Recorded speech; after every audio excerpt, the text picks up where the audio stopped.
Imagine a world where snow isn't a nuisance to shovel, but a lifeline to embrace. In the Arctic, where winter's claws sink deep, plunging temperatures to 50 degrees, the Inuit people didn't curse the cold. They celebrated it. Inside their igloos, snow wasn't just walls. It was a tool, a partner, a canvas for survival. From keeping food fresh to muffling sounds that could summon predators, from crafting beds to healing wounds, the Inuit turned snow into solutions for life's toughest challenges. Over the next hour, we'll uncover 7 astonishing ways they use snow inside their snow homes, revealing a wisdom that makes the Arctic's frost feel like an old friend. Welcome to the Igloo, where snow tells a story of genius. First, let's step into the Igloo's kitchen. Not a stove in sight, but a refrigerator like no other. While we fret over a broken freezer, the Inuit sculpted snow into the world's original chiller. In a corner of the igloo, they piled snow into mounds, not haphazardly but with precision, creating a natural fridge that hovered at 25-30 degrees, even as the outside world froze at 40 degrees. This wasn't just clever, it was a culinary coup.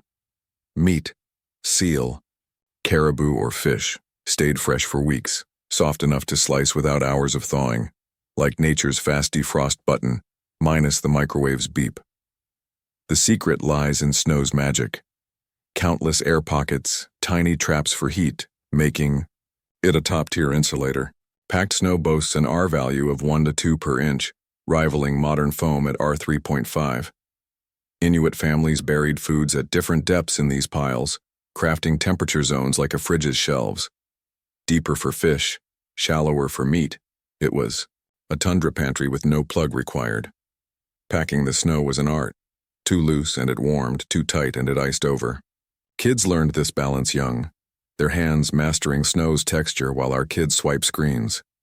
During blizzards, when hunting stopped, these piles fed families for weeks, a snowy vault against famine, silent unlike our humming fridges, that jolt us awake at 3 a.m. This wasn't just about food, it was about thriving.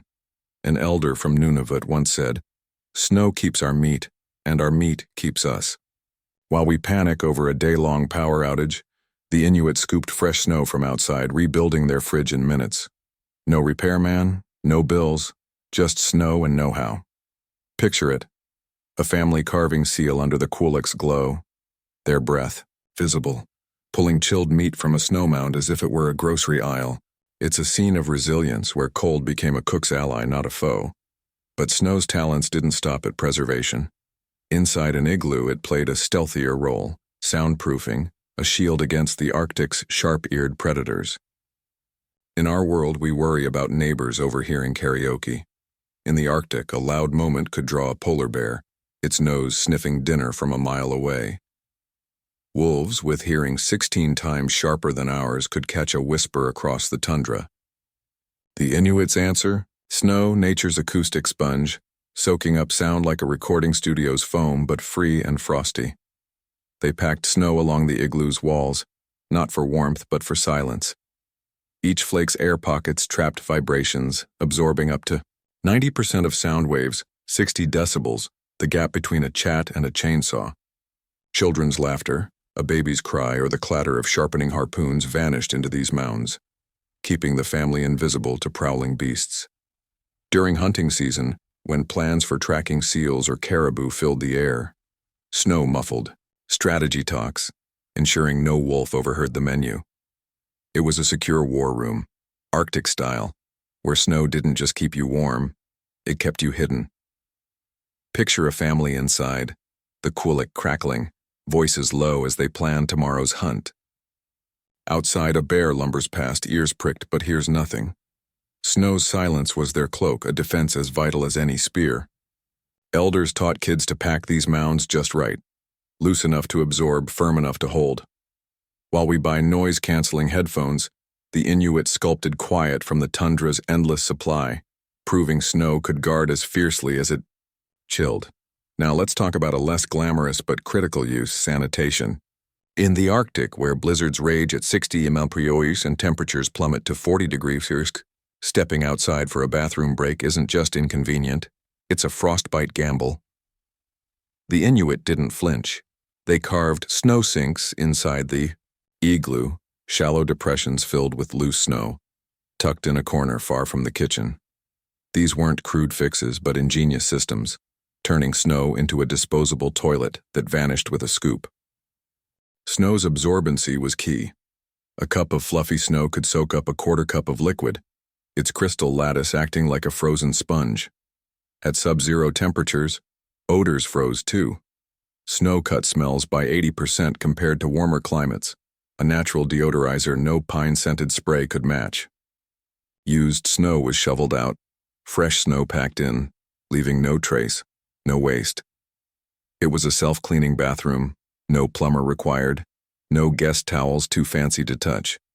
Sanitation wasn't guesswork. A small snow wall often separated the sink from living areas, a nod to privacy and hygiene long before germ theory. In water-scarce regions, some communities used urine-soaked snow as a disinfectant, its ammonia a natural cleaner, while clear snow melted for other uses. Nothing was squandered.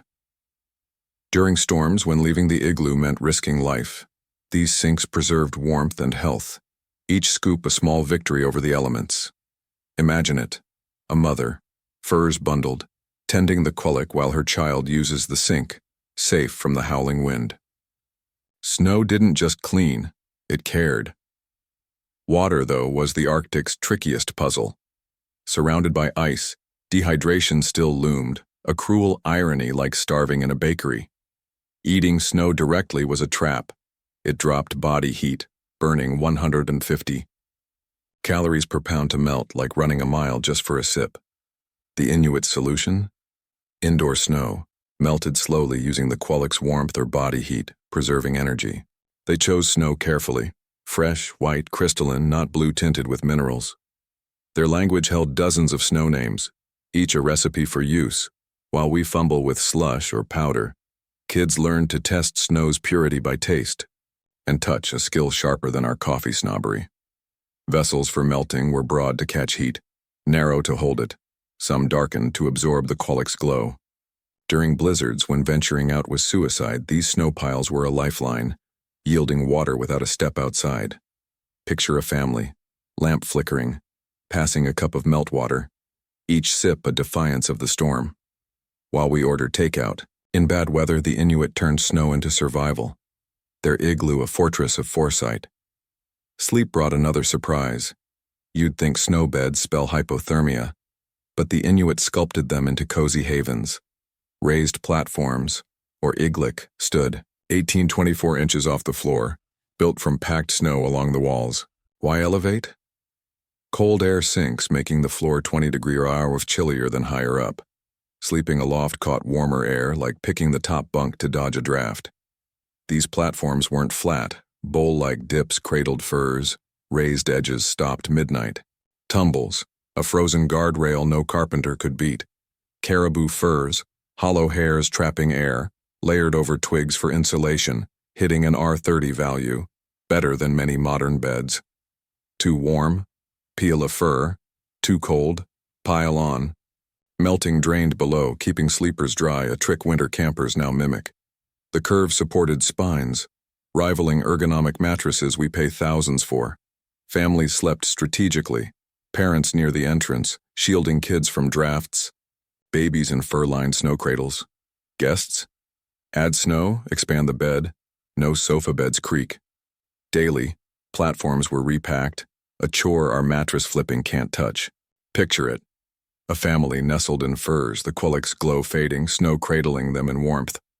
It wasn't just sleep, it was science. Crafting came next. Igloos doubled as workshops, snow their workbench. Hunters pressed harpoon tips into snow blocks, freeing hands to lash or carve. Its white surface popped against dim lamplight, catching dropped bits no dark floor could. Snow muffled carvings clatter, vital in close quarters where noise could wake a baby or alert a wolf. Depressions held tools, grooves cradled arrows, angled slopes eased pressure. A DIY organizer that melted come spring. If stained, fresh, snow refreshed it. If reshaped, it morphed in seconds. Picture a hunter, lamp flickering, carving a bone knife on a snow table, each chip silent, his focus unbroken. Kids learned here too, shaping tools under elders' eyes, their workbench, a canvas of cold. While we buy tool racks, the Inuit sculpted theirs, proving snow was as pliable as it was practical. Finally, snow healed. Long before ice packs, Inuit used it for wounds, sprains, and aches. Fresh snow, pure from the sky, constricted blood vessels, easing swelling and pain, vasoconstriction doctors call it now.